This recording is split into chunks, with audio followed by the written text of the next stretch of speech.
খেয়াল করে দেখেন। কাকা, আমার তো একটা অনুষ্ঠান লাগে মরিচ লাগবো, সবগুলো মরিচ লাগবো। কয়টা? বাজান কি কও সবগুলো মরিচ নিবা? এন কয়টার মরিচ আছে আমার তো আইডিয়া নাই, আমার মাইপে কই তুইব। মাইপে হইতে হইব কাকা, আমার তো একটু তাড়া আছে, মাফামাফির দরকার নাই। কেন 10,000 টাকা আছে, আপনার সবগুলো মরিচ প্যাকেট করে রান, আমি একটু সামনে তাইতেছি। ভাই বুঝলাম না, হারা বাজার মই ছিল 2,000 টাকা, কিন্তু আপনি হারে দিয়ে দিলেন 10,000 টাকা, কারণ কি? কে লেগে দিলাম তাহলে শোন। আব্বা কিরে বাজান? আব্বা আমার কিন্তু কালকে পরীক্ষার ফিস দেওয়ার লাস্ট ডেট, আনালি কিন্তু 1 বছর আবার ফিস হয়ে যাবো। বাজান রে, কথা তোমার মনে আছে, কিন্তু ওখানে তো টাকার ব্যবস্থা করতে পারলাম না। কি যে করবো কিছুই বুঝতেছি না। আব্বা আমি কিচ্ছু জানি না, যেমনি হোক টিয়া ভাগ করে রাখো।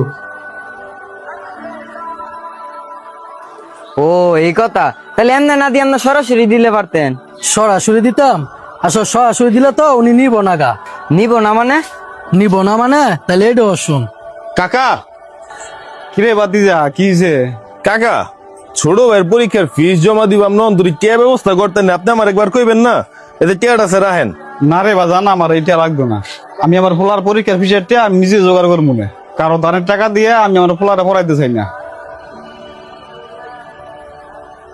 কাকা, আমি তো জানি আপনি কেলে আমার এই টিয়াটা নিলেন না। আপনার কাছে আপনার আত্মসম্মান বোধটা অনেক বড় না?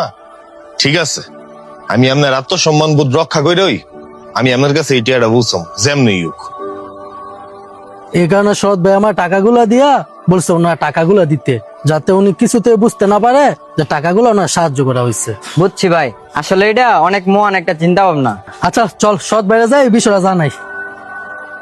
ভাই কাজ কমপ্লিট। যাক, ভালোই হয়েছে।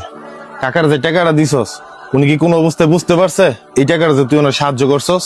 না ভাই, আপনার কাকা একটুও বুঝে নাই, তবে আজকে আমরা দেখে একটা জিনিস শিখলাম, মানুষে যে কত ভাবে সাহায্য করা যায়। আসলে রে ভাই, এটাই দরকার। আমরা যদি কারো সাহায্য করি, যাতে তারা কখনো বুঝতে না পারে যে আমরা তাদেরকে সাহায্য করতেছি, কারণ এতে তাদের আত্মসম্মান বোধ অনেকটা ক্ষুণ্ণ হয়। তো যখন এই মানুষরে সাহায্য করবি, কাউরে কোনো কিছু দান করবি, তাদের আত্মসম্মানটা বজায় রেখা তাদেরকে ওইভাবে সাহায্য করার চেষ্টা করবি, তাহলে দেখবি সবাই সবার কাছে নিজের আত্মসম্মান এবং সম্মান নিয়ে খুশি থাকতে পারবে।